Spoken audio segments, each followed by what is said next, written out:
Hi guys.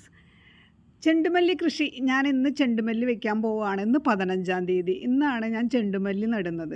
അപ്പോൾ എൻ്റെ പേരക്കുട്ടിയാണ് ഗൗതം ശിവ. ഇവനാണ് എന്നെ ഒന്ന് സഹായിക്കുന്നതെന്ന് വന്നിട്ട് കണ്ടല്ലോ.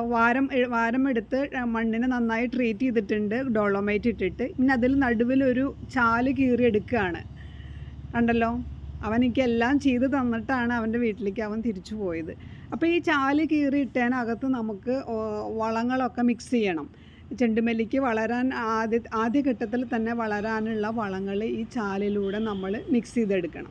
അപ്പോൾ ഇതിനായിട്ട് ഇപ്പോൾ ഇവൻ ഈ ചാല് കീറി തന്നിട്ടുണ്ടല്ലോ. ഇനി ഇതിനകത്തേക്ക് നമ്മൾ പോട്ടി മിക്സ് മീൻസ് ചാണകപ്പൊടി, കോഴിക്കാട്ടം കൂടി മിക്സ് ചെയ്തതാണിത്. അതാണ് ഞാൻ ഇതിനകത്തോട്ട് ഇട്ട് കൊടുക്കുന്നത്. ഇട്ട് മൂടി കഴിഞ്ഞു. ഷീറ്റും ഇട്ടു. അത് കഴിഞ്ഞിട്ട് നമ്മൾ തുളകൾ ഷീറ്റ് ഇട്ടില്ല വെച്ചെങ്കിൽ കള നിറഞ്ഞ് വല്ലാത്തൊരു പ്രശ്നമാണ്, കഷ്ടപ്പെട്ടു പോകും നമ്മൾ. അപ്പോൾ ഈ ഷീറ്റിനെ നമ്മൾ തുളകൾ തുളച്ചുകൊണ്ടിരിക്കുകയാണ്.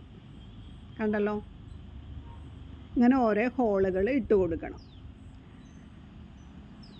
ഓരോ ഹോൾ ഇട്ട് കഴിഞ്ഞിട്ട് അതിലൊന്നും നമ്മളൊന്ന് കുത്തി ഇളക്കണം. ഈ ഹോളിട്ട് കഴിഞ്ഞിട്ട് അതിൽ നല്ലോണം കുത്തി ഇളക്കി കഴിഞ്ഞ് കുറച്ച് വളം കൂടിയും ചാണകപ്പൊടിയും കൂടി ഓരോ ഹോളിനകത്തിട്ട് നമ്മൾ ചെണ്ടുമല്ലി തൈ പറിച്ചെടുത്ത് ഇതിനകത്തോട്ട് ട്രേന്ന് പറിച്ചെടുത്ത് ഇതിനകത്തോട്ട് വെക്കണം. ഉണ്ടല്ലോ, ഓരോ തൈയും പറിച്ചെടുക്കുക. നമ്മൾ അതിൻ്റെ അടുത്ത് ആദ്യത്തെ 2 ഇലകൾ നമ്മൾ കട്ട് ചെയ്ത് കളയുന്നുണ്ട്. വീണ്ടും ഹോളിൽ വെക്കുക. അപ്പോൾ ഇതിനകത്ത് പോട്ടി മിക്സ് ഉണ്ട് കേട്ടോ. ചാണകപ്പൊടിയൊക്കെ നമ്മൾ നല്ലോണം